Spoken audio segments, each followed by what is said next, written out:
Buenas noches. La semana pasada el presidente de la República envió a la Asamblea Nacional un proyecto de ley para crear unas asociaciones público-privadas. Esto es algo muy importante, un gesto de acercamiento hacia la empresa privada que se da precisamente en un momento en que la economía del país parece hacer crisis. El Banco Central también la semana pasada dio un reajuste a las cifras de crecimiento y ya no vamos a crecer al 1.9 como se preveía al comienzo, sino 0.4. Esas cifras han sido confirmadas hoy por la CEPAL. La CEPAL ha informado el crecimiento de 0.4 para 2015 del Ecuador en un ambiente en que Venezuela va a decrecer casi en 7 puntos, 6.7 me parece que está decreciendo, y el gobierno está tomando medidas. Una de ellas, el presidente de la República el día sábado ha anunciado la privatización de las gasolineras de Petroecuador, y hoy esta misma empresa ha anunciado también un recorte de 300 empleados. Las cosas se vienen difíciles y esto es lo que queremos empezar a debatir hoy con todo respeto.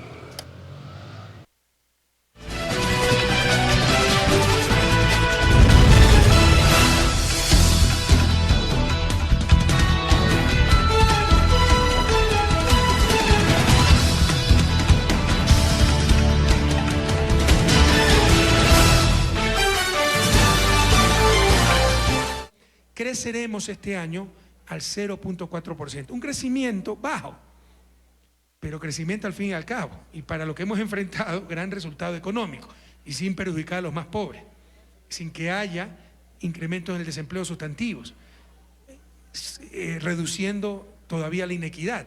Antes pasaba exactamente lo contrario, frente a la primera dificultad económica. Y esto es importante. La estadística, la proyección de crecimiento para América Latina que tenía CEPAL hasta hace unas semanas era 0.5% y para Sudamérica menos 0.4%. Entonces nosotros vamos a crecer 0.4%, alrededor del promedio de América Latina. Pero me encontré con mi buena amiga Alicia Bárcena en Nueva York, secretaria general de CEPAL, y me dijo: no, presidente, eso era antes. La nueva estimación de crecimiento de América Latina es 0. Así que probablemente creceremos por encima del promedio. Lo cual, compañeros, para los que saben economía y tienen buena fe, no son politiqueros disfrazados de economía, saben que estamos hablando de ligas mayores, ¿no? Bueno, sí, en realidad si uno se compara con personas que obtienen calificaciones de 0, pues es difícil salir mal parado, ¿no? Pero en realidad si podemos, digamos, hacer una comparación más específica a nuestra situación. Por ejemplo, podemos compararnos con nuestros vecinos, que tienen economías muy similares y tienen tasas de crecimiento, se proyecta que van a tener un crecimiento superior al 0.4%. Incluso nos podríamos comparar con economías dolarizadas dentro de América Latina, como El Salvador y Panamá. Se espera que Panamá crezca alrededor de 6%, El Salvador va a crecer 2.2%. Yo creo que teníamos las tablas porque hoy la CEPAL informó crecimiento en general. Ojalá que las tengamos pronto. Están allí, no sé si las podemos detener allí. Veamos, en América Latina y el Caribe el crecimiento va a ser negativo, 0.3 en total. Sin embargo, la de Ecuador es la más baja realmente, 0.4 como estamos viendo. 0.4 y aparentemente, no sé qué opinan ustedes, pero ese crecimiento negativo de América Latina, ese 0.3, parece ser producido por el derrumbe de la economía venezolana. La economía venezolana ha decrecido en 6.7, casi en 7 puntos. Y la brasileña, menos 2.8. O sea, podríamos creer o podríamos decir que estas economías que siguen un modelo similar, la de Venezuela, la de Brasil y la de Ecuador, son las más bajas, porque nadie, además de Venezuela y de Brasil, nadie más tiene un crecimiento, una caída tan grande después de Ecuador.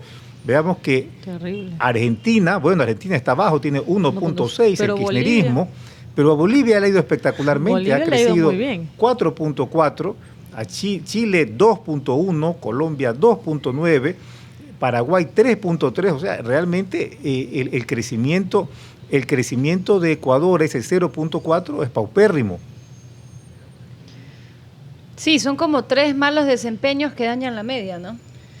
Sí, o sea, en realidad hay en estadística hay lo que se conoce como los elementos distorsionadores, en inglés tiene una palabrita outliers, y son los puntitos en un gráfico que se salen del promedio de manera muy dramática, y eso distorsiona los promedios. Por eso hay otra forma de medirlos, hay la media, y por eso también conviene compararse con personas dentro de nuestra liga o que están en situaciones similares a la nuestra, porque eso demuestra el potencial de crecer como ellos. Entonces, por ejemplo, compararnos con las economías dolarizadas es una buena práctica. Otra buena medición sería compararnos con nuestros vecinos, con quienes competimos en muchos mercados.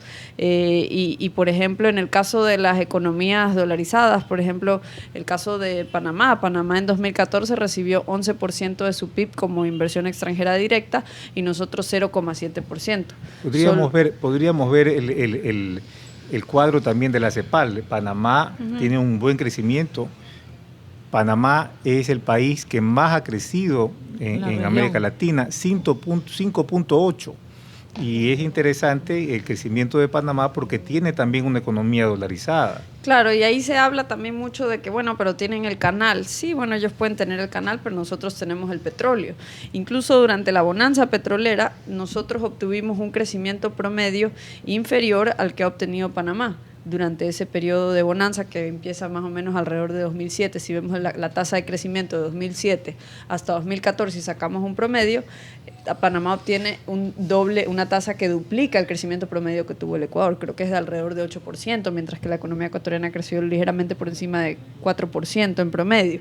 Entonces, algo están haciendo, alguna mezcla de políticas públicas más allá de la dolarización, que es algo que tenemos en común. Algo están haciendo ellos que está funcionando mejor que la política económica que tenemos o que hemos tenido en estos últimos casi 9 años. Claro, quizás se podría deducir así con sentido común que tienen políticas que van más acorde con su modelo económico.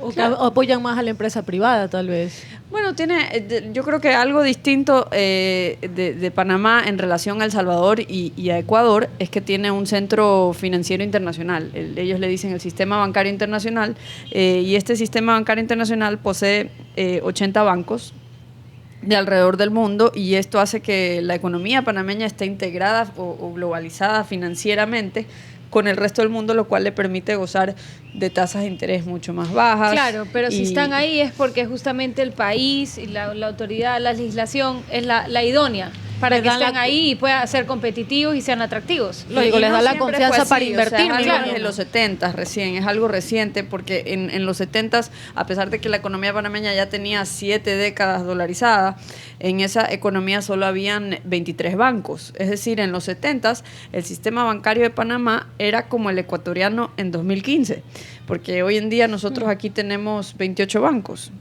Ellos tenían 23 en 1970, hoy tienen 80 bancos. Entonces, ¿qué es lo que hicieron en 1970? Hicieron una reforma financiera que se complementaba bien con una larga tradición de Panamá, que era la territorialidad tributaria. Es decir, en Panamá se cobran impuestos sobre los ingresos generados en territorio panameño. Sí.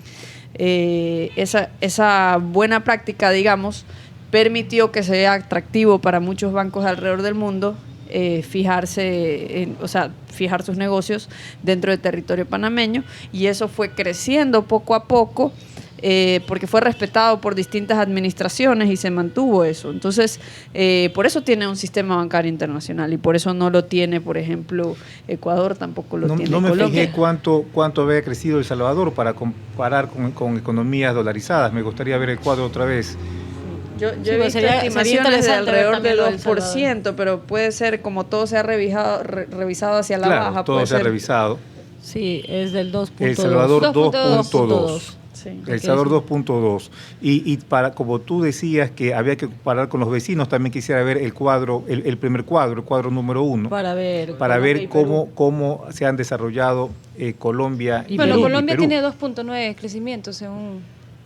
Colombia tiene 2.9 y Perú 2.7. 2.7. Bueno, cuando el presidente de la República dice, se está comparando el Ecuador con América Latina, dice, América Latina ha decrecido en 0.3 y América del Sur ha decrecido en un punto. Bueno, lo que pasa es que el derrumbe de Venezuela es terrible. No, y todos son, otra posible comparación es con los países que dependen altamente o en gran medida de exportaciones de materias primas, ¿no? Claro. Entonces, ¿cuáles llevan mejor la caída? ¿No? Porque como decía Warren Buffett, digamos, cuando hay una bonanza a todo el mundo le va bien, hay que ver quién está vestido cuando cae la ola, cuando rompe la ola. Bueno, a Bolivia le ha ido muy bien. A Bolivia le ha ido muy bien. Y es que ahí te iba a preguntar, ¿por qué a Bolivia le va bien? Bueno, esa es una gran pregunta. Dicen la leyenda, yo no conozco los nombres, pero dicen que tiene un manejo de un equipo de Chicago Boys bolivianos en el Banco Central de Bolivia, que tiene una política monetaria muy ortodoxa, por eso Bolivia no tiene inflación, digamos. Y tiene gran capacidad de ahorro, ha tenido una gran capacidad de ahorro. Y claro, y también han tenido esa política de ahorrar para tiempos de vacas flacas. En realidad, parecería que digamos, de manera práctica han decidido encargar esa parte económica a personas, digamos, ortodoxas, en el sentido de que eran un poco responsables en el sentido de ahorrar para los malos tiempos. En muy claro, una muy clara diferencia a lo que han hecho los demás socialistas del siglo XXI. La verdad no, la única manera que yo lo veo, bueno, pues que hay políticos que son muy hábiles de controlar el poder político y decir, bueno, pero lo económico sí se lo voy a encargar a alguien que realmente sepa, precisamente para mantenerme más en el poder. Bueno, el asunto es que el desempeño de Ecuador es muy pobre. Se ve, me gustaría ver el cuadro del Caribe, el tercer cuadro, porque incluso Haití está mostrando un mejor desempeño. Un mejor desempeño, sí, eso estaba en el cuadro anterior. Y lo mismo, ahí iba la siguiente pregunta, ¿por qué Haití? Porque Haití también ha crecido en comparación a los demás. Bueno, Haití es un caso especial, ¿no? Porque Haití puede estar gozando de... Yo no he visto los años anteriores, cómo ha sido el Creo crecimiento que está en el cuadro de Haití, número 2.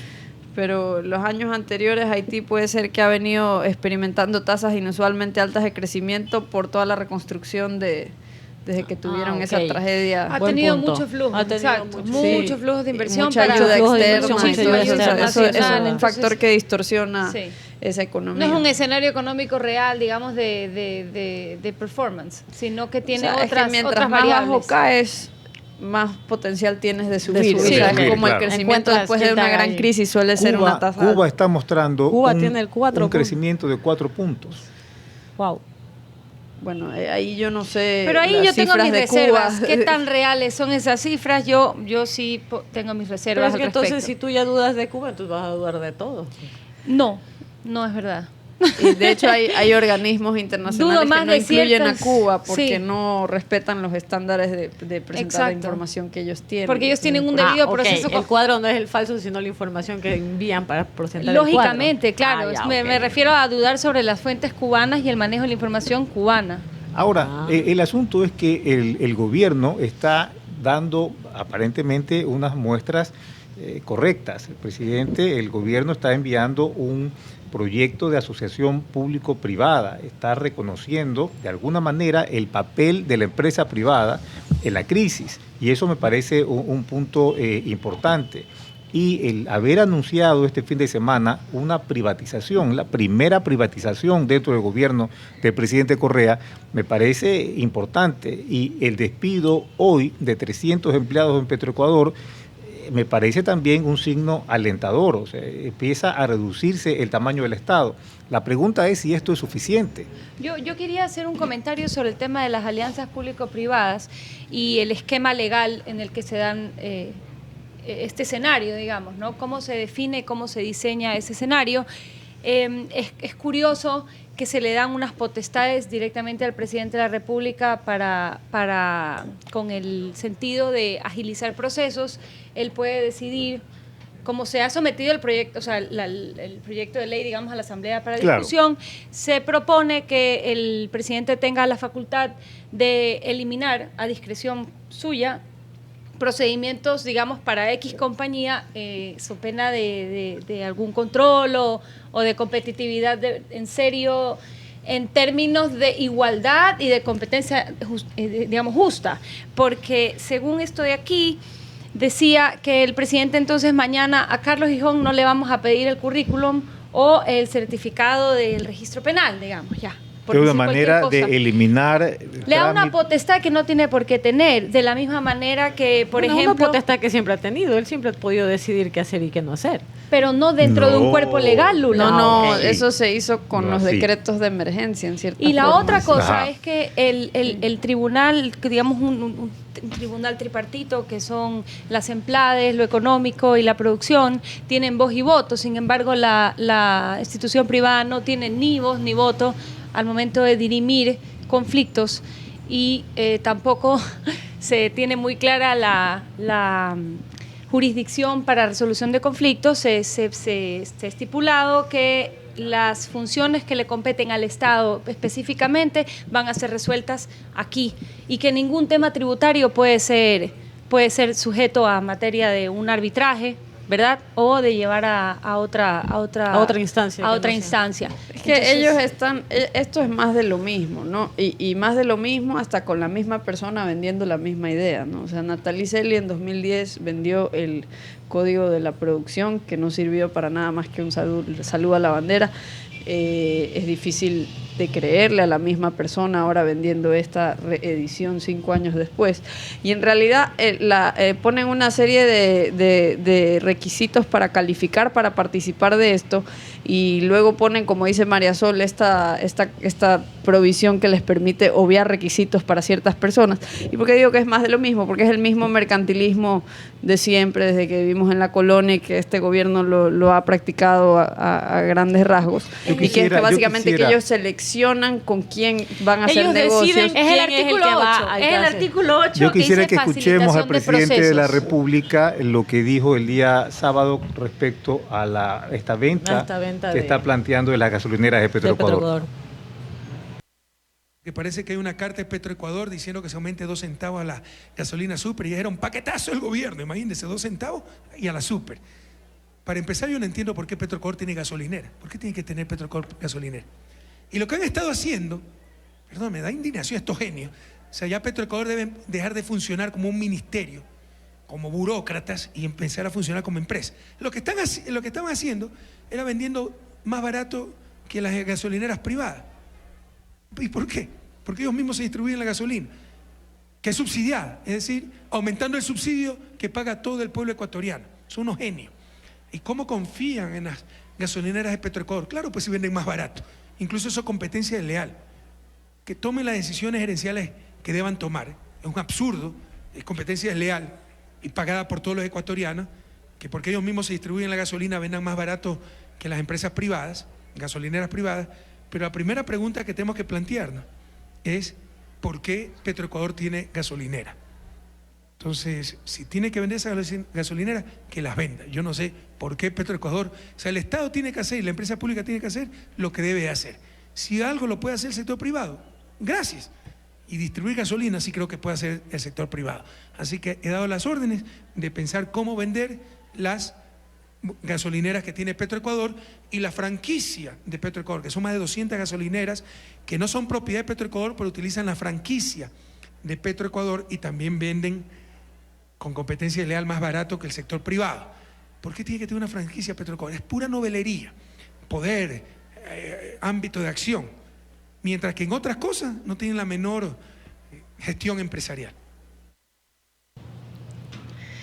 Qué bonito. A mí me resulta muy, muy agradable escuchar estas palabras porque quiere decir que el modelo exitoso sí funciona, pues. El modelo exitoso que se tiene en Guayaquil, donde sí existe hace algún tiempo lo que es lo público y lo privado, donde se le ha entregado lo privado para que sirvan al lo público, sí funciona. Entonces, 8 años se ha pasado criticando un modelo que sí funciona. Qué bonito que en esta semana, que justamente es el aniversario de dependencia de esta ciudad de Guayaquil, pues el mismo señor presidente de la República admita que sí funciona el modelo exitoso de hacer lo público con lo privado.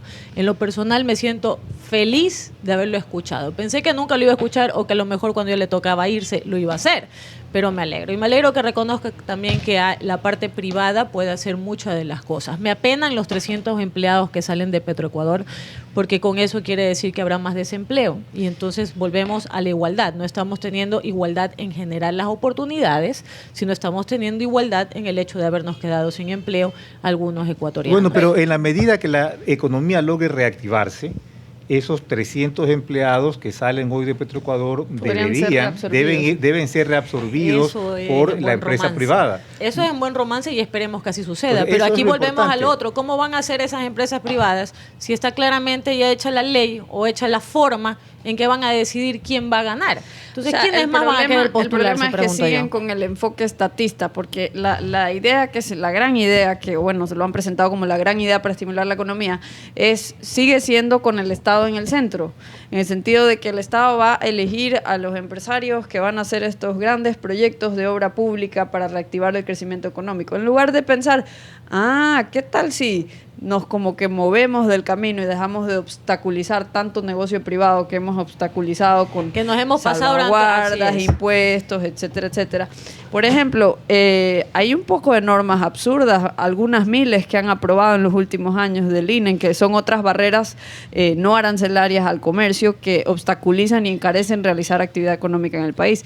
Hay un montón de cosas que, o sea, ¿por qué no liberalizan para todos en lugar de hacer esto aquí que nuevamente sigue siendo como capitalismo para cierto club de amigos que califican? Es a dedo. O sea, yo lo llamo la que designación a ¿tú no dedo. crees que esto Sí, sea está clarísimo. suficiente? Me parece malo.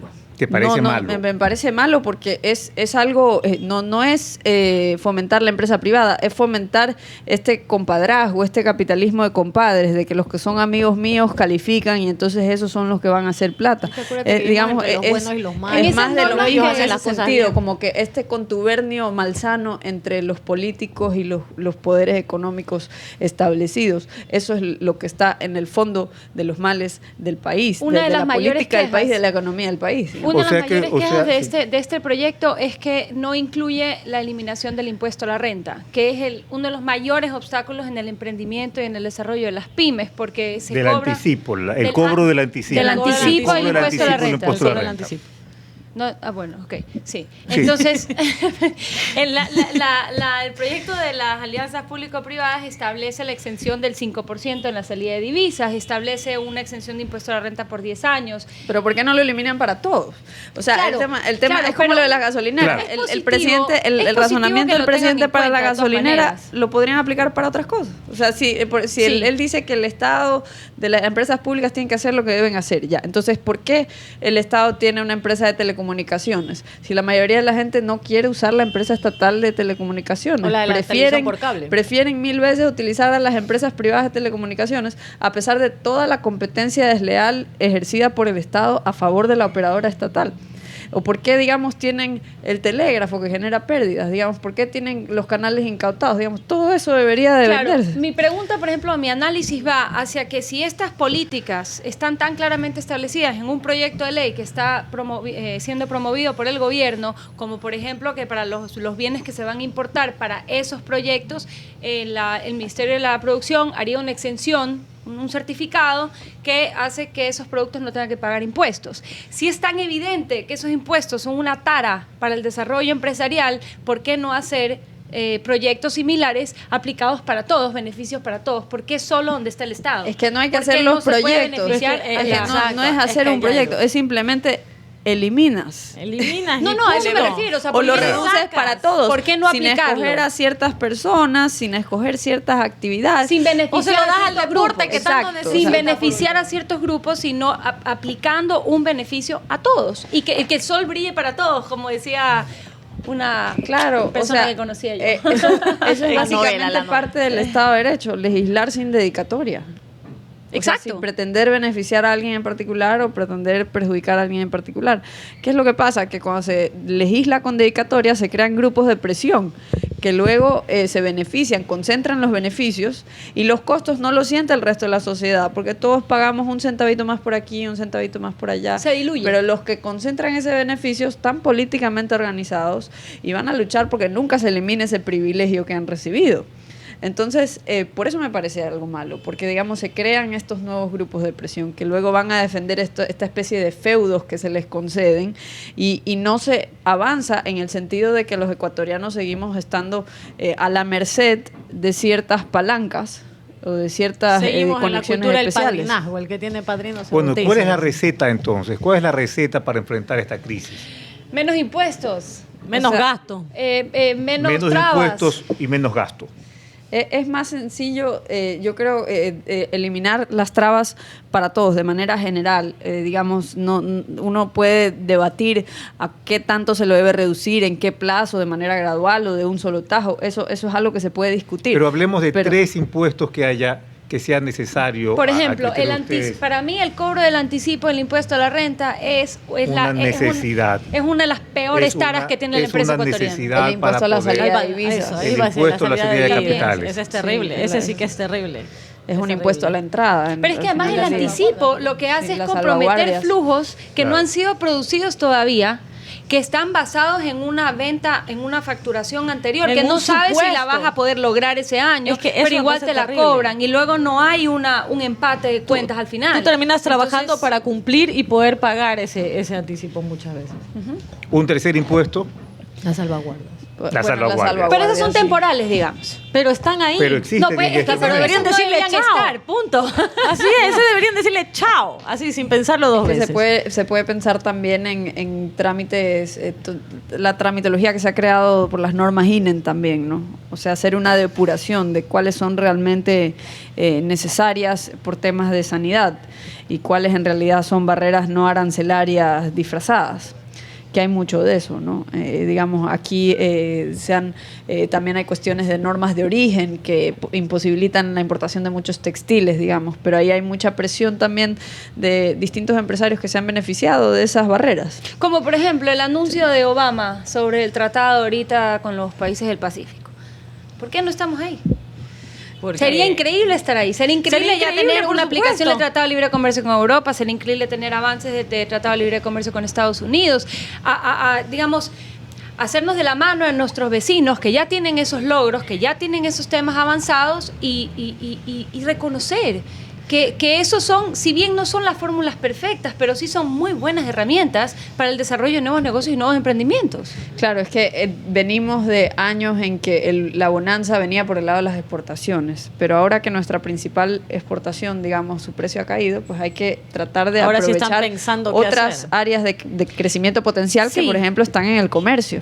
Y a su vez, no en la estamos importación, preparados si tienes para moneda aprovechar dura, eso. ¿por qué no puedes aprovechar los beneficios que te da la moneda, moneda dura y la estabilidad en que vez te en vez genera? de abrirnos, nos hemos cerrado. Entonces, hay una serie de consideraciones que podemos tener para mitigar los efectos de la crisis, creo yo. Y bueno, el otro punto es el recorte del gasto. El recorte del gasto. Eso es Sí. así, es El así. otro punto es el recorte Que del dejen gasto, de gastar tanto. el recorte del aparato burocrático. O sea, quiero insistir en el tema del Ministerio del Buen Vivir. O sea, me parece que El de la felicidad. mientras no exista, mientras ese ministerio no desaparezca, parece evidente que no existe la real intención de reducir el gasto.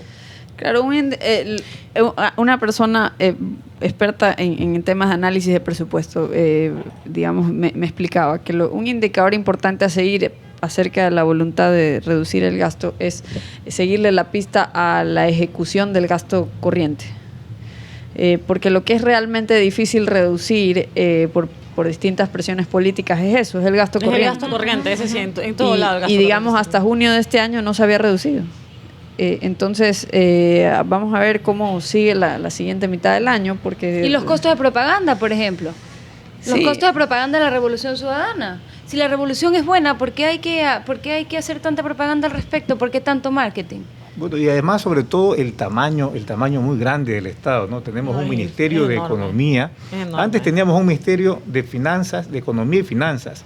Ahora tenemos un Ministerio de Economía, un Ministerio de Finanzas y un Ministerio Coordinador del área económica. O sea, lo que antes era un ministerio, ahora son 3. Y las secretarías Se podría técnicas. eliminar que a era los con educación, son cultura y 6 deporte. ministerios coordinadores, ¿no? Se podría, que son como una capa redundante de burocracia que se podría eliminar, que el mismo gobierno ya lo ha hecho antes, O, ¿no? por ejemplo, ha creado la y eliminado Cordicom. lo que considera ¿Cuántos redundante. empleados Sí. tiene la Cordicom?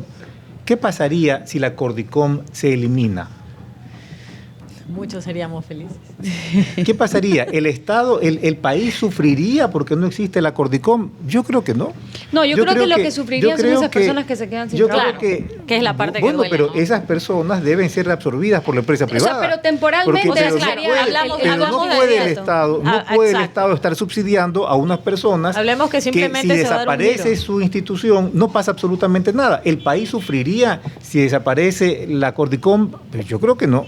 Yo creo que en absoluto. Yo creo que sería algo bueno si además de la Cordicom desaparece también la Supercom. Sería espectacular. Me parece Pues que... hasta- Y los 19 millones de dólares al año en asesores.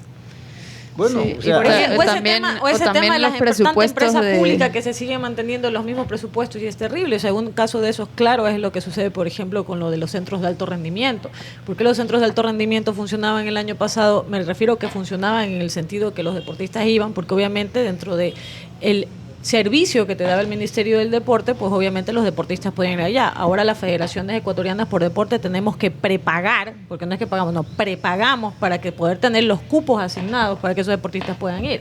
Entonces, a la fin de cuentas, te reducen a ti como federación el presupuesto que tienes para ejecutar y obviamente estás manteniendo más gente y más gente. Entonces son ese tipo de recortes que deberían dejar de... O sea, digamos, les claro, cambian el recortes membrete. hay Entonces, para hacer. si de verdad Bueno, quieren hay hacer algo muchas bien, désenlo a la cosas, o parte sea, privada y obviamente que ahí funcione. O sea, en realidad, si se pudiera ver, digamos, por ítem en qué se gastan más de, bueno, creo que estaba por encima de 34.000 millones, no sé en qué quedó finalmente después de los 2 recortes anunciados, pero estaba por encima creo que de los 34.000 millones. Si pudiéramos ver una ejecución por ítem a la fecha del último mes, por ejemplo, uno encontraría cosas interesantísimas, ¿no? De lo poco que se puede ver de las secciones de transparencia, por ejemplo, vemos que creo que era para abril de este año, el núcleo de la Casa de la Cultura de Pichincha pretendía gastar este año 10 millones de dólares.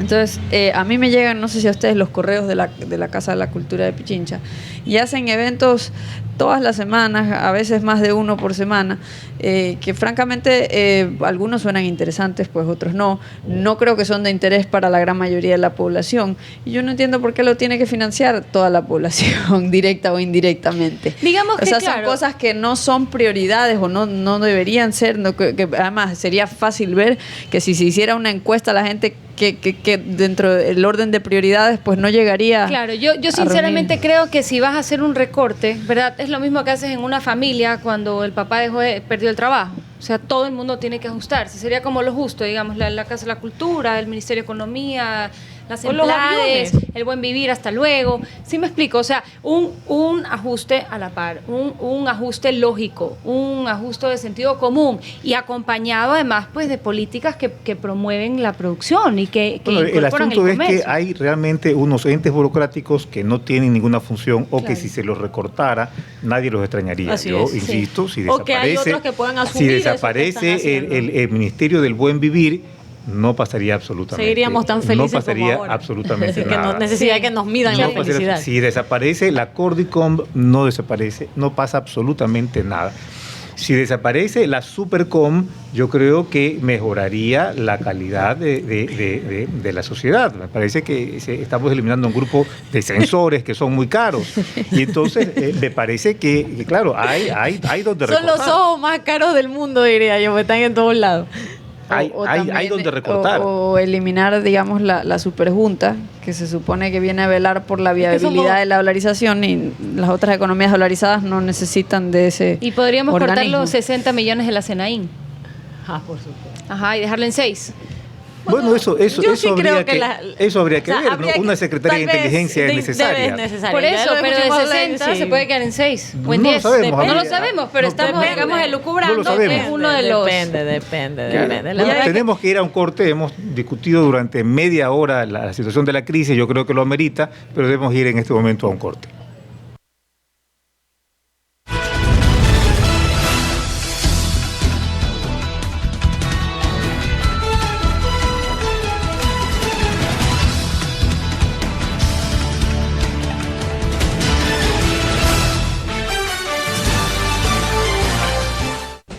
¿Para qué el presidente de la República quiere que reconozcan a sus opositores o a los que él llama opositores, en el caso de los periodistas en la calle? Para que les den una palmada en la espalda. O sea, no hay límites a la voluntad de los que dicen ser más en cuanto a lo que pueden hacer con esa minoría. Y ese es el peligro. Que pensar y opinar distinto nunca debe ser ni delito ni condenado. Ella es una amenaza a quienes no quieren que se digan las cosas que ella dice. Ella responsabiliza a alguien, sus razones tendrán. Esperamos tratar estos temas, como siempre, con todo respeto.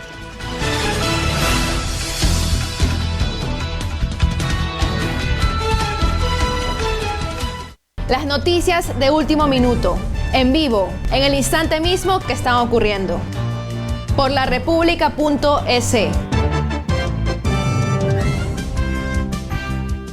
Está involucrado, pues él fue el que convocó a Congreso, el que se presentó a todas estas trafacías, se prestó a todas esas trafacías.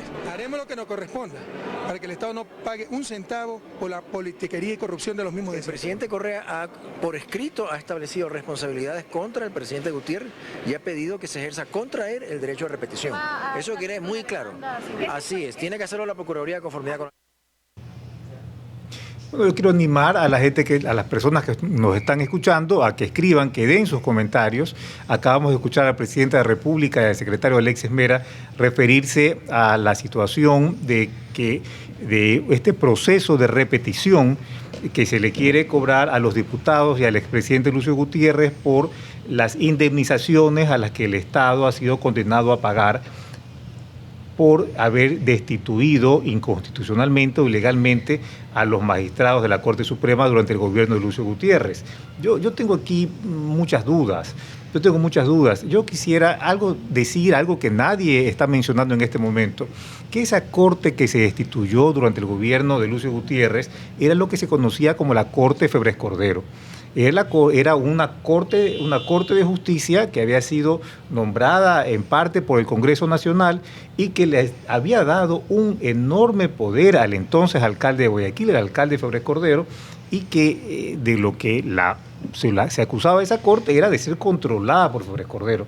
Y entonces, realmente, a mí me parece injusto que pasados los años resulta que se va a indemnizar a unos magistrados que eran dependientes del poder político, porque la situación era clarísima. La situación era que había una corte que perseguía a los enemigos políticos del expresidente Febres Cordero. El juicio contra Gustavo Noboa, por ejemplo, me parece una muestra de la politización de la corte y de cómo se perseguía a una persona inocente porque no comulgaba con los puntos de vista de quien ejercía el poder. Y entonces me parece importante, me parece claro que era necesario salir de esa corte, el país necesitaba salir de esa corte, y ahora resulta que el país tiene que indemnizar y pagarles a esos magistrados. Claro, la cuestión es la forma, ¿no? O sea, era un problema político, pero el vicio no se resuelve siendo imitado. Y aparentemente eso es lo que pasó, ¿no? De ahí vino la famosa pichicorte, ¿no? Digamos. Sí, pues la verdad es que pasamos de la corte de Febres Cordero a la pichicorte, pero esa es la historia del país. O sea, yo con todo respeto pienso que la de ahora, pues. Sí, o sea, independientemente de que esa corte haya obedecido a quien haya obedecido y haya cometido las aberraciones que algunas personas, como por ejemplo usted, da su criterio y da su opinión con respecto a un abuso que hizo, eso no justifica que no se respete el debido proceso. Entonces, yo lo que tomaría ahorita en el análisis, si yo estoy pidiendo una institucionalidad y estoy reclamando un Estado de Derecho, si no se respetó el debido proceso, entonces algo procede, quizás no esa cantidad, hay que ver cómo se defendió el gobierno, si lo hizo de manera eficiente, si no lo hizo de manera eficiente. Desconozco el proceso, cómo se llevó, pero sin embargo, hay pues el derecho de repetición, que no es nuevo, no es algo que trajo la revolución, es algo desde el 2001, me parece que es el nacimiento del derecho de repetición, y que lo que hace es responsables a los servidores públicos, a los funcionarios de esas decisiones y esas acciones que toman. Y ahí me parece que yace el mayor dilema o el mayor problema de la aplicación del derecho de repetición y de toda esta trama y todo este drama. Y es que ellos actuaban con una inmunidad parlamentaria y ellos estaban protegidos de esa manera. Entonces el precedente legal que se establece al no respetar ese fuero es, digamos, que es lo que dicen que en el futuro, entonces los actuales asambleístas también deberán responder basado en el derecho a repetición de sus acciones. A mí me parece importante recordar, porque es necesario hacerlo, que la corte que fue destituida era una corte política. Porque en este momento pareciera que era una corte impoluta y que vino una tiranía a destruir una corte independiente. Eso no es verdad. La corte que se destituyó es una corte que estaba dominada por un partido político, que estaba dominada por un líder político. ¿O no? Era una corte, era una institución, era una corte que servía para perseguir a los enemigos políticos. Pero era una institución igual, o sea, sucede igual que ahora, entonces todos deberían ir. Pero había un debido proceso que había que seguir. Así es. Si no se respetó el debido proceso, desde mi punto de vista, sí da lugar a que, digamos, sea un tema de análisis como estamos en este momento. Yo lo que entiendo es que era una institución. Yo lo que entiendo es que eran unos magistrados. Sea lo que sea, no hay que votarlo, si no votemos a los que están ahora también, pues. Bueno, en algún momento hay que salir de una justicia politizada. Pero eso sería un que siempre depende del cristal con el que se mira, pues. No, porque la institucionalidad hay que respetarla más allá de quién esté o de qué es lo que se esté haciendo. En algún momento hay que salir de una administración de justicia, que no es independiente y que responde a un control político. Yo creo que hay que dejar los sesgos a un lado y verlo objetivamente, con todo respeto, ¿no? Yo lo que creo es que hay que verlo como que verlo desde el punto de vista institucional, y que más allá de que para criterios de alguno era la Corte Febres Cordero, pues para otros no era la Corte Febres Cordero, como lo que sucede ahora o como lo que sucedía con la Pichicorte. Entonces, el tema aquí es institucional, más allá de lo político. Al menos ese es mi criterio, ¿no? Y lo traigo aquí a la mesa. Yo lo que creo es que debió haberse seguido el debido proceso y nada más. Bueno, el procedimiento es que eran para siempre. Los magistrados duraban para siempre y solamente podían ser reemplazados cuando mueran. Y entonces estaba atada a la institucionalidad de tal manera que la Corte de Febres Cordero duraba para siempre. Esa era la institucionalidad. Pero en algún momento se iba a acabar porque Febres Cordero no iba a durar para siempre. Claro, cuando Febres Cordero muera, cuando Febres Cordero no esté presente, entonces ya los magistrados que tenían más o menos la misma edad iban a no existir. Pero mientras él existía, iba a poder controlar la Corte. Pero es un argumento que se debe dar en el fuero legal, donde corresponde la jurisdicción, donde se da la sentencia que es en la Corte. Si el gobierno, si el Estado falla en dar pruebas de la corrupción de esa corte, de proveer hechos que fundamenten lo que se hizo, ¿verdad? Que argumenten, que den la razón. Que se pruebe. Hay en este momento una sentencia. Hay en este momento una sentencia. No había el camino del juicio político. Había de la descalificación y no se hizo, sino que directamente se lo sacó. El juicio político no se permitía que los diputados enjuicien ni destituyan a los magistrados de la Corte Suprema. Pero se los descalificaba. No, la única manera... Especie de seres divinos que tenían una vida. Por supuesto, eran unos jueces igual, que pues solamente podían dejar de serlo cuando mueran.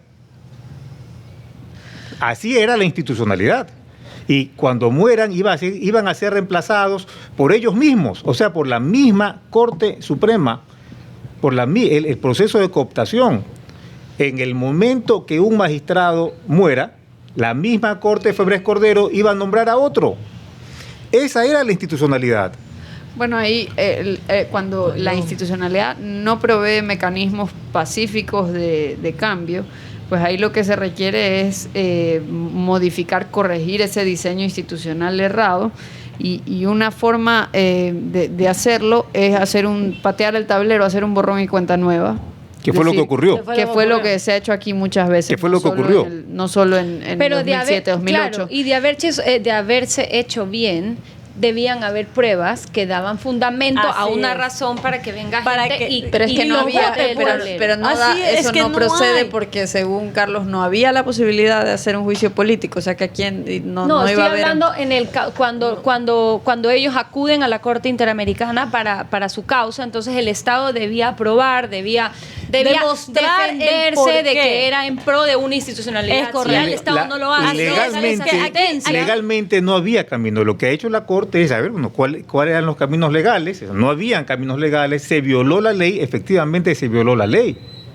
Se violó la ley porque se violó los una diputados institución no también, tenían pues. capacidad para juzgar y destituir a los magistrados. Ahora, yo les hago Estaba una armado pregunta. de tal manera que era imposible. ¿A ustedes qué les parece que esas personas que estaban ahí para legislar, ¿verdad? Tomaron decisiones en base a esas supuestas facultades y a esas, digamos, a esas reglas del juego y hoy Les cambian las reglas. No, era necesario reformar la Constitución. No, O sea, lo que pasa es para que cambiar la corte.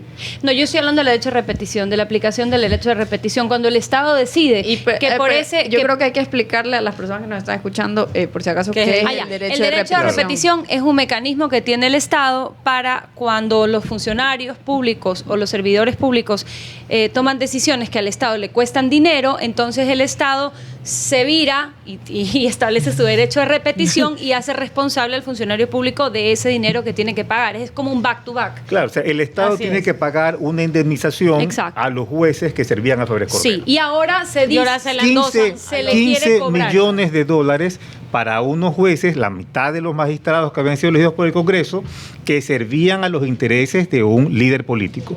Y entonces Eso es muy esos subjetivo. jueces, no, es muy objetivo, eso es lo que pasaba.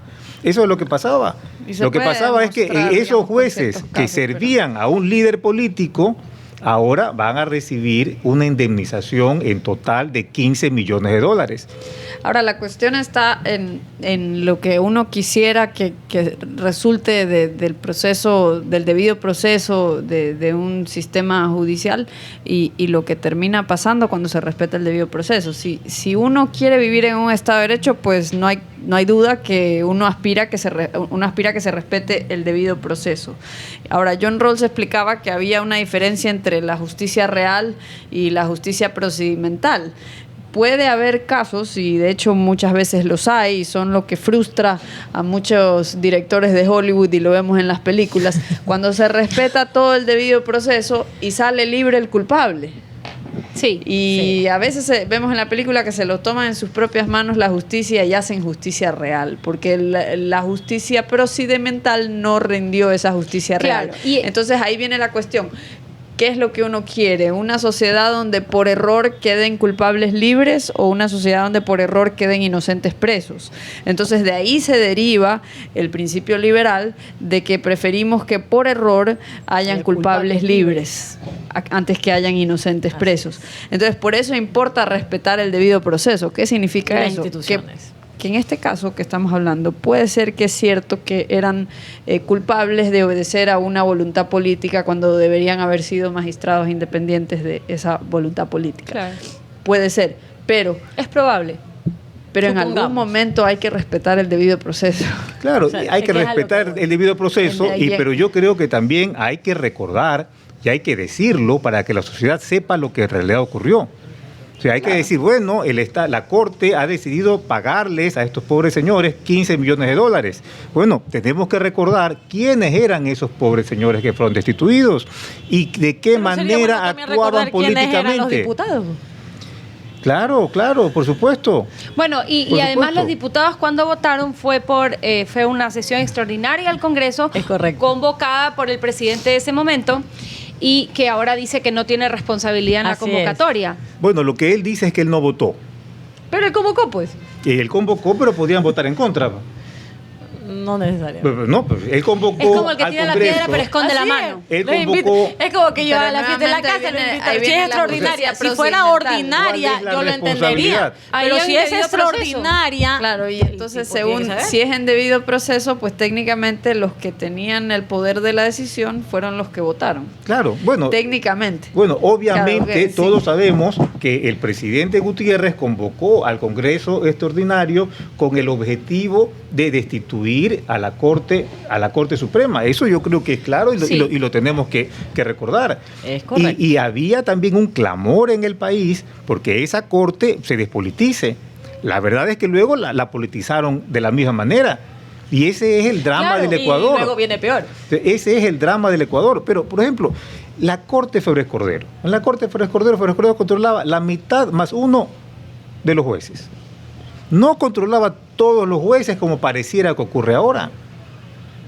Bueno, El- ahora se controla eso y se controla más, Carlos. Ahora se controla casi todo. Así es. claro, pero ese, digamos- ese es el drama del país. Digamos, pensando y analizando el tema del derecho a repetición, eso quiere decir que en 5 años, cuando Alianza País ya no, sería en 3 quizás, ¿no? O en 2 o en año y medio, Démosle que ya año. no estén en funciones públicas, pues se les va a poder aplicar el derecho a repetición para los Si casos es que, en que, si es en que que- la en que se Corte, acoge- se si dé. es que la Corte Interamericana, Falla a favor. falla a favor. O cualquier otra corte en su Por ejemplo, defecto, hoy porque el día- derecho a repetición se Claro. aplica a cualquier, A cualquier causa causa. extranjera Hoy donde día haya el que expresidente desembolsar. Bucaram ha anunciado que acudirá a la Corte Interamericana para demandar, porque su caso también fue totalmente violatorio de la ley. O sea, yo no he sido rondocista, fue un crítico muy fuerte del gobierno de Bucaram, Pero era pero claramente- la destitución, la manera como se Fue destituyó flagrante. a Bucaram y a Lucio Gutiérrez. Pero ¿qué autoridad moral tiene Gutiérrez para hablar de constitucionalidad si él es el primer golpista? Ah, sí, es verdad. También hay que recordar. Es verdad, Ahora pero bueno. ya es que Bueno, se regan las vestiduras. Lamentablemente, como siempre se dice, el Ecuador sufre de Alzheimer, creo yo, y por eso pasan las cosas que nos pasan. Sí, en y general, repetimos. ¿no? Todo el Y mundo. cuando tú empiezas a revisar la historia, yo tengo un hijo que está estudiando ahora justamente los presidentes de la República, entonces para mí es un paseo. Digo, mijito, lea bien. Usted va a ser parte de la sociedad del futuro. Lea bien para que no cometa ese error. Estudie bien. Y lo mismo para todos los que nos ven, deberían Bueno, tenemos que ir a un fomentar corte leer en eso. este momento.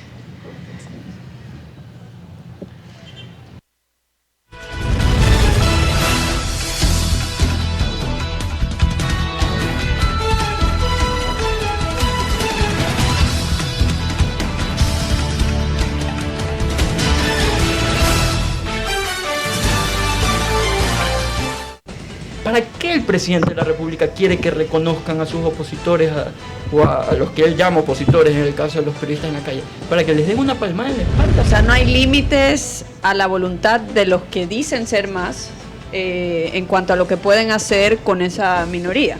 Y ese es el peligro. Que pensar y opinar distinto nunca debe ser ni delito ni condenado. Ella es una amenaza a quienes no quieren que se digan las cosas que ella dice. Ella responsabiliza a alguien, sus razones tendrá. Esperamos tratar estos temas, como siempre, con todo respeto.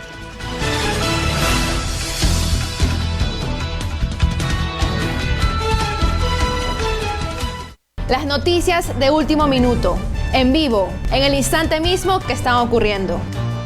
Por laRepubblica.es.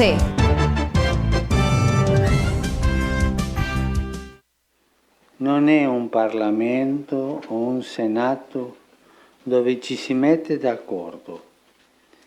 Il Sinodo invece è un'espressione ecclesiale, cioè è la Chiesa che cammina insieme per leggere la realtà con gli occhi della fede e con il cuore di Dio. È la Chiesa che si interroga sulla fedeltà al deposito della fede, che per essa non rappresenta un museo da guardare e nemmeno solo da salvaguardare, ma è una fonte viva dalla quale la Chiesa si dissetta per dissetare. Bueno, hoy se ha reunido el sínodo de obispos de la Iglesia Católica. Es un sínodo de la familia. La Iglesia Católica, sus prelados van a empezar a debatir cosas muy importantes para las personas. Van a hablar sobre el matrimonio, sobre el amor, y hay dos temas polémicos muy fuertes. El uno es la situación eclesiástica de los divorciados vueltos a casar. Actualmente la Iglesia los excomulga, no pueden acercarse a la comunión, están excomulgados ipso facto las personas divorciadas que se vuelven a casar. Y el otro asunto es el asunto del matrimonio gay. La Iglesia tiene posiciones encontradas, pero yo me pregunto también y les planteo a ustedes, ¿está la Iglesia, porque pareciera que esto, pues, en este momento ponerse a discutir sobre la situación de las personas divorciadas parece fuera de época? Fuera de época. Hay un momento en que los estados están legislando en favor del matrimonio gay. Pareciera que la Iglesia no es de este tiempo, y yo me pregunto si es que es necesario, pues, una apertura, un cambio de la posición de la Iglesia. Parece, pues, de otro siglo.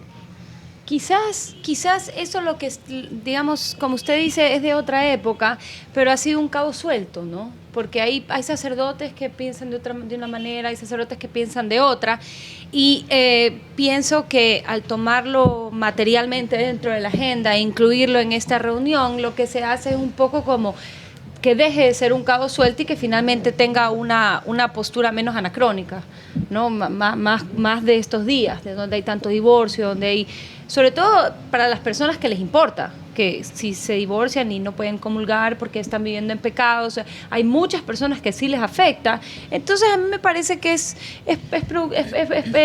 bueno para ellos, ¿no?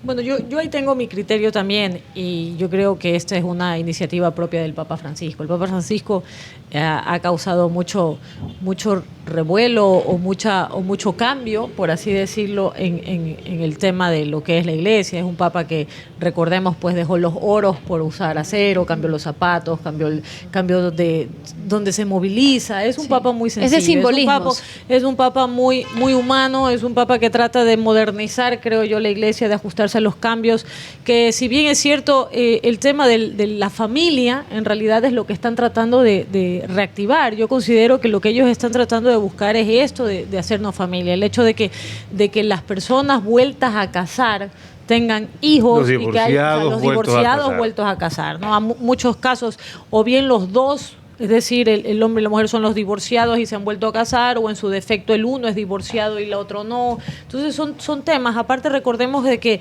lo que él está tratando de hacer es justamente anular aquellos matrimonios que nunca se concibieron dentro de lo que la Iglesia Católica estima como matrimonio. Entendamos que a veces hay parejas que tuvieron hijos antes de casarse, o hay parejas, entonces automáticamente ese concepto de lo que es el matrimonio propiamente dicho lo están manejando de una forma más judicial, salpicada, por decirlo así, de manera espiritual. Muchos se preguntan si en realidad el Papa es solamente un Papa de gestos, y si el Papa puede realmente cambiar la doctrina católica, y si a la doctrina católica se le quitan unos elementos, como por ejemplo la indisolubilidad del matrimonio, va a seguir siendo católico. Bueno, el tema de la indisolubilidad del matrimonio. Eso de ahí. Lo que yo digo que no lo separemos. Ese Exacto. tema nunca lo va a poder cambiar, porque obviamente eso está en la Pero sí se en la cambia, Biblia. Pues, cuando se anula en la práctica el matrimonio religioso. Mira, el padre Jaime... No, porque se considera que simplemente se declara un matrimonio que no ha existido. Exacto, lo que pasa es que eso se está anulando un hecho que se dio. No necesariamente. Se está anulando un hecho que, al no haber cumplido los requisitos que se necesitaban, no llegó a consumarse. Se considera que no llegó a existir. Entonces lo que se hace es tengo mis reservas. No anular el matrimonio, sino simplemente es un matrimonio que nunca existió. Se lo declara inexistente. Así es, se lo declara inexistente, sea por los factores que fuesen, y obviamente ya no se demora 30 años, eso es lo que están buscando, ¿no? Que ya no se demore 30 años declarar nulo un matrimonio, que era el término que se demostraba, porque tenías que seguir un proceso larguísimo en la ciudad o en el país donde tú vivías, y de hace mucho tiempo. Pero en la práctica ahora se va a poder disolver, o sea, se va a poder anular. Claro, ya no la express. Así es. Es una cuestión que digamos, visto desde el punto de vista de la sociedad en general, tanto los que son católicos como los que no son católicos, yo no conozco las normas internas que rigen en la Iglesia Católica para realizar este tipo de cambios. Yo asumo que habría que conocerlos para saber primeramente si es posible que el Papa durante su previsible mandato, por decirlo así, pueda llevar a cabo cambios tan grandes. Por otro lado, ¿qué es lo que le debe importar a los que son y no son católicos? Pues que lo que sea que hagan, si dejan todo igual o si lo cambian, que no traten de imponerle eso al resto de la sociedad, digamos, que se mantenga alejado de lo que es un clamor porque haya cambios legales en ajustar la legislación estatal a la legislación interna de la Iglesia, digamos. No, me parece que lo que tiene que ser claro es que estamos hablando del matrimonio católico. Nadie está obligado a casarse. Claro, esto compete a los católicos. Nadie está obligado a casarse por la Iglesia Católica. Nadie está obligado a casarse por la Iglesia Católica. Ni que los estándares del matrimonio civil se ajusten a los estándares del matrimonio. No, nada de eso se busca. No debe ser. Mira, yo creo y ese es mi criterio personal, yo creo que uno de los temas que motivan a que se realicen estos cambios es que justamente mucha gente vuelta a casarse apartado de la Iglesia Católica para poder sentir que tiene una relación más con Dios, porque sí se prestaba para sentirse un poco de marginación el hecho de sentirte excomulgado o obviamente de no participar en la comunión por el simple hecho de que a lo mejor se casaron a los 15 años o los hicieron casar a los 15 años y obviamente resulta ser que 10 años después nadie está obligado a ser católico. Nadie está obligado a y entonces si tú quieres considerarte católico, hay unas normas que debes cumplir. O sea, hay una doctrina que debes aceptar. Entonces, si nadie está obligado a ser católico, tú quieres ser considerado católico o ser católico, o creer o considerarte tú mismo católico. Pero resulta que luego no quieres aceptar las normas de la doctrina católica. Entonces no puede ser católico. Puede ser católico, así es.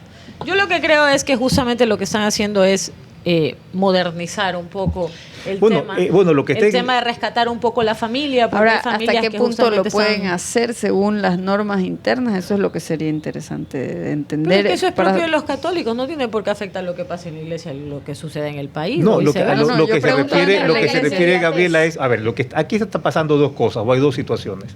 La una es que el Papa está cambiando las normas para agilitar ciertas situaciones como la anulación del matrimonio eclesiástico. Eso se está cambiando y se está agilitando, ¿no? Incluso me parece que vi que una de las maneras es que si la contraparte no responde en un periodo determinado de tiempo, se considera anulado el matrimonio. Sí, me parece bien. Realmente es una cosa interesante. Creo que es un movimiento que evidencia que la Iglesia se ha dado cuenta que está debilitada. Es correcto. Y necesita fortalecerse y necesita tener mejor convocatoria y necesita tener mayor apertura, algo más como acorde a los tiempos.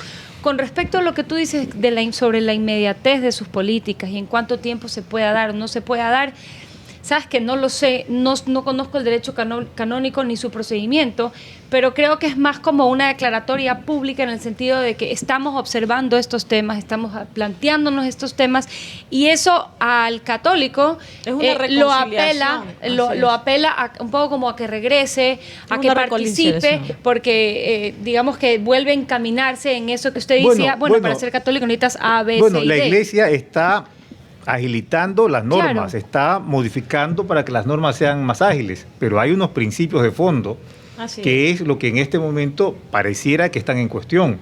Si el matrimonio eclesiástico debe ser indisoluble o no. Claro, no, y todo... o si el matrimonio eclesiástico debe ser entre hombre y mujer. Lo bueno de esto es que hablando de estos temas que son muy controversiales, al menos la Iglesia demuestra que es una Iglesia moderna en el sentido de que preocupada por la sociedad, está dispuesta a cuestionarse sus prácticas y sus principios y someterlos al cambio de los tiempos, ¿no? Así sea que decidan al final de cuentas que deben de dejar eso exactamente como está. Pero lo bueno es que Que se lo planteen. que la Iglesia Católica haya evolucionado hacia eso, porque no siempre fue así. ¿No? Así O sea, es, también fue la Iglesia de la Inquisición en otras épocas. Pero lo bueno es compararla, digamos, con ciertas variantes intolerantes y radicales de otras religiones importantes como el Islam, ¿no? Que lamentablemente no ha dado ese paso hacia la modernidad, ¿no? Es una religión en la que no se permite este tipo de debates. Sí, y además que tiene un inmovilismo muy grande. O sea, si tú comparas el catolicismo actual con el islamismo, pues son dos fuerzas totalmente distintas. Dos polos opuestos. De hecho, el Papa se ha acercado mucho a los demás líderes religiosos justamente para... Eso es lo que realmente hace Francisco. Francisco está tratando de demostrar que la Iglesia está poniendo a la Iglesia de verdad al servicio de la sociedad. Ese es mi criterio.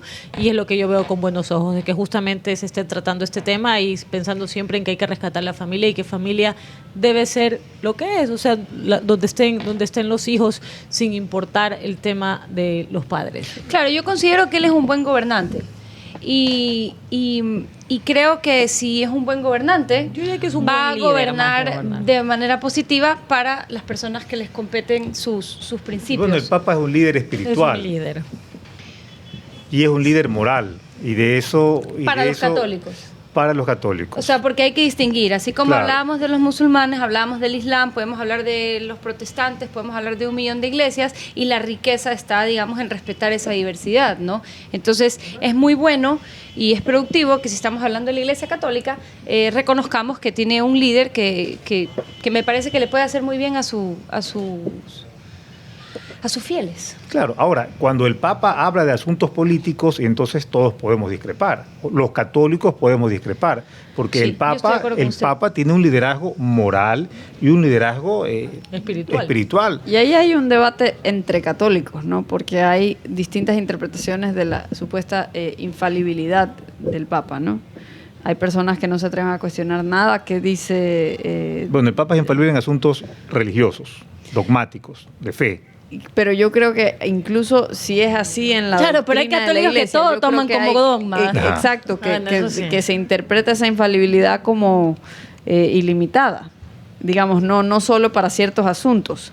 Entonces ahí viene una especie de división interna entre los católicos, que yo considero que hay como que católicos críticos y católicos dogmáticos en ese sentido, o sea, porque hay, y por eso yo creo que es interesante y es parte de las religiones modernas en ese sentido, no es la única, en las que sí se permite este tipo de disenso y de discusión entre los Claro, o feligreses. sea, las actuaciones políticas del Papa, por ejemplo, No el es un Papa parlamento. fue a visitar, lo hemos conversado ya aquí, a Fidel Castro Fidel. en su casa. Y a las- declaró que lo respetaba mucho. A la semana siguiente va a Washington, lo invitan los senadores de los Estados Unidos a almorzar y no acepta. No aceptó. Entonces, el Papa puede ir a reunirse, a visitar a un dictador en su casa. Pero el Papa no tiene tiempo para reunirse con unas personas que han sido elegidas por el pueblo. En la democracia, digamos, una de las democracias más representativas del planeta. Y eso tiene una lectura muy curiosa. Entonces, cuando el Papa prefiere depende cómo a la ir mira. a reunirse con un dictador, pero Como trata todo. con desdén a unos representantes elegidos en las democracias, uno puede discrepar, Porque uno el puede uno fue- creer yo que el tengo Papa, mi lectura al uno respecto. puede creer que el Papa no tiene una opción política clara o no está a favor de las democracias. Yo tengo mi lectura ahí, yo creo que la visita a Fidel fue un acto de misericordia y de piedad.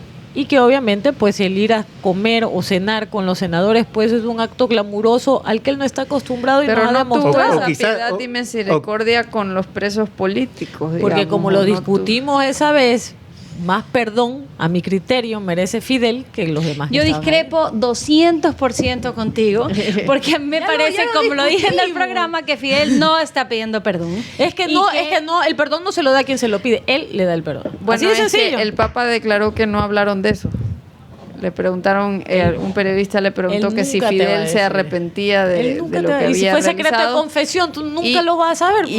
Pero digamos, entonces hubiera dicho, yo no puedo opinar sobre esto, pero el Papa no dijo eso. El Papa dijo, Fidel y yo no hablamos de eso. Es que ahí volvemos a que todo depende con el cristal con el que se mira, y ahí por eso es que con todo respeto, hay la evidencia de que cuando el Papa avanzaba en el papamóvil en La Habana, un disidente logra acercarse al carro donde está el Papa. Cuando la Guardia Vaticana lo agarra al disidente, lo arranca de donde está y se lo entrega a los guardias cubanos. Hay un video. Hay un video en que se ve muy eso. Lamentable, sí. Y luego Muy el Papa declara que nunca supo, que nunca se enteró que se estaban deteniendo a las personas. Y entonces tú dices, bueno, ¿qué pasó?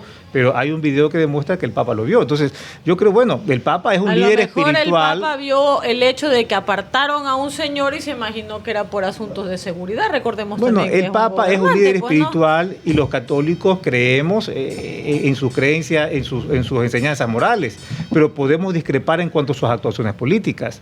Y sus opiniones sobre economía, ¿no? Porque puede saber mucho Papa, sobre doctrina y no puede no saber nada de economía. Puede saber mucho asimismo de, digamos, de funcionamiento de la iglesia, el funcionamiento interno de la iglesia o cómo predicar el evangelio, pero asimismo puede estar perdido en temas de cambio climático. Porque al final del día es un ser humano, como todos los demás. Claro. Sí, estamos de acuerdo. Que está, digamos, ha tenido estudios, está calificado para muchas cosas, definitivamente tiene un nivel espiritual, tiene un conocimiento, por algo está donde está, ¿verdad? Pero es un ser humano. Bueno, es un gran pastor espiritual, eso creo que estamos de acuerdo. Sí, de hecho está haciendo lo que se está viviendo ahorita, que es el sínodo por las familias. Bueno, tenemos que terminar. Esto ha sido Con Todo Respeto. Nos vemos el próximo lunes a esta misma hora. Gracias.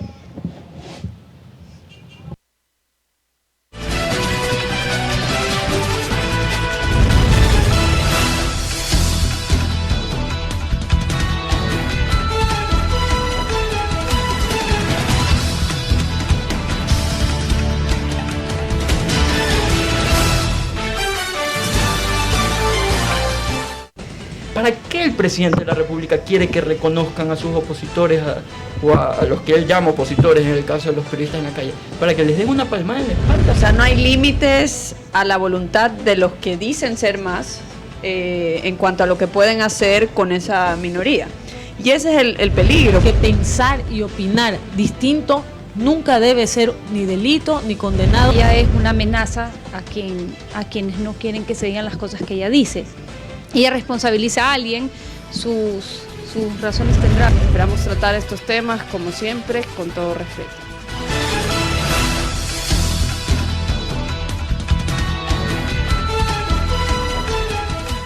Las noticias de último minuto, en vivo, en el instante mismo que están ocurriendo. Por larepublica.es.